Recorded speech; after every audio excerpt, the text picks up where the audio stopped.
Hi, my name is Cherie Yanek, Churchill Librarian. Today I'm here to read to you a fantastic book about Ruby Bridges. It is called Ruby Head High, Ruby Bridges' First Day of School. This is by Irene Cohen-Janca and it's illustrated by Marc Daniau. Think you'll enjoy it. Ruby Head High. The painting of the little black girl in the white dress was on the easel when we entered the classroom. Our teacher asked us what we thought of it. Louise immediately raised her hand. She has rich parents. They are afraid she will be kidnapped, so she is protected by the police. I think she made a mistake and they are taking her to prison, Nadia said. Lucian had another idea. She does not want to go to school, so the police are forcing her to go. We all laughed because we knew Lucian hated school and preferred to hang out on the street. The teacher asked for calm. Then she asked me, "What do you think, Nora?" I was sure the adults around her were there to protect her from danger, but I was too shy to say what I thought. I thought about the little girl in the painting all day, and that night I dreamed of her. She told me her story. This is the painting. My name is Ruby Bridges. I grew up in Louisiana, a state of fantastic alligator-filled swamps, deep, dark forests, tropical flowers, and lots of birds. The Mississippi River flows mighty and terrible, quiet as a stream, and cities rise from where swamps used to be. Louisiana is also a state where black people are kept separate from white people. This is called segregation. 1960. It took a lot of time and trouble before things started to change. New laws banned segregation. Still, many whites refused to live with blacks. Only white children were allowed to go to the neighborhood school. My school was far from our house. It was 1960 and I was 6 years old. We did not have a lot of money, but we had a lot of joy. My mom loved to cook.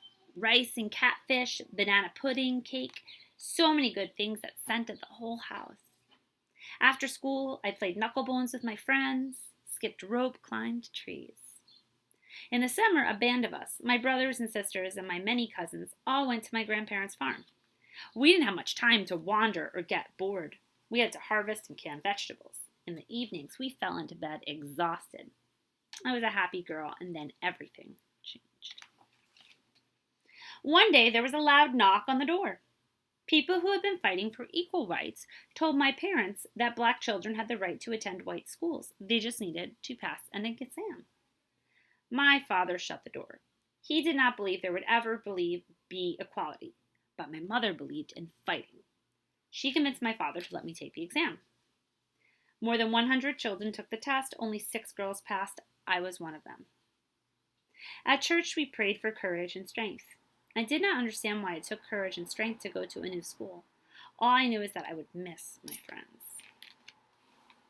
On the first day of school, I put on my best dress, and my mother carefully braided my hair. 4 police officers waited outside our house. They told us they would take us. A large crowd was gathered outside William Frantz Public School.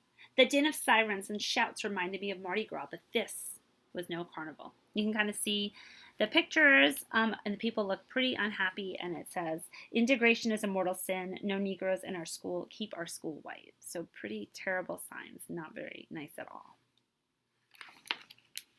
My mother and I waited all day in the school office. A big clock hung on the wall.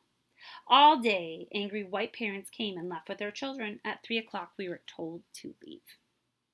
Outside, the crowd had grown even bigger. People waved signs, and children chanted rhymes. 2468, we don't want to integrate. 8642, we don't want a shigaroo. One woman held a small coffin with a black baby doll in it, and that scared me more than anything. Pretty terrible. I did not understand what was happening. The next day when I arrived at school, the crowd was even bigger. Women with hateful faces screamed that they wanted to poison me. This is just awful. A smiling white woman was waiting for me. She took my hand and opened the door of a quiet classroom and told me to take a seat. There were rows and desks and chairs, but no other children. It was just she and I. Her name was Mrs. Henry, my new teacher. I loved her immediately. I learned to read and to write. I discovered mathematics, history, geography. Slowly, the other children returned to school, but they went to separate classrooms. I could hear their laughter and screams. One day, a little girl waved to me. I imagined playing knucklebones, jumping rope, climbing trees with her, but not today. Tomorrow, maybe. Anger rumbled throughout the city. Riots erupted, and fires were lit to scare us. My grandparents lost the land they were renting their farm. My father was fired from his job. I didn't feel like eating anymore, not even my mother's rice and catfish, not even cake. At night, instead of dreams, I had nightmares. My mother told me to pray even harder. It was hard, but we were not alone. All of our neighbors checked on us. They protected us. And we received letters of support from all over the country. One letter made my mother cry. It was from Mrs. Eisenhower, the wife of the former President of the United States. The letters reminded us that we were courageous and that we were not alone. The next day, I stopped in front of the angry crowd. I was not afraid. So as she's going to school and there's all the people yelling, she just stopped. Later, Mrs. Henry asked me what I said to them. I prayed. Mrs. Henry smiled. I never forgot that smile. In time, the angry crowd grew smaller. I was finally allowed to join the rest of the children at recess. I asked the little boy if I could play with him. He said no. His mother told him he could not play with me because I was black, only he used another word. And that's when I understood why people were so angry at a little girl going to school. I was black. But by the next school year, the police and the crowds were gone. Instead, there were lots of children, white and black. When I entered the classroom, a new teacher was waiting for us. "Where is Mrs. Henry?" I asked. Nobody answered. My heart was broken. I had lost my teacher and my friend. It was as if nothing had happened. But I would never be the same. From that day forward, I would not only fight to go to school, I would fight for an education. I would fight for all black children to have the same opportunities as white children. I would hold my head high. I am Ruby Bridges. And back to the original narrator. I would never be the same either. That night, I dreamed of Ruby Bridges. I dreamed of the painting my teacher shared at school. A little black girl in a white dress walking to school, surrounded by federal marshals and angry protesters, but all alone. Ruby no longer walked alone. I was right by her side. And instead of a sad gray wall, ugly words, and red stains, we were surrounded by beautiful trees, singing birds, a blue sky.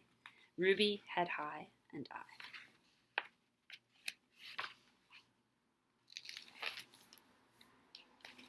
So again, this is Ruby, Head High. I hope you enjoyed this book.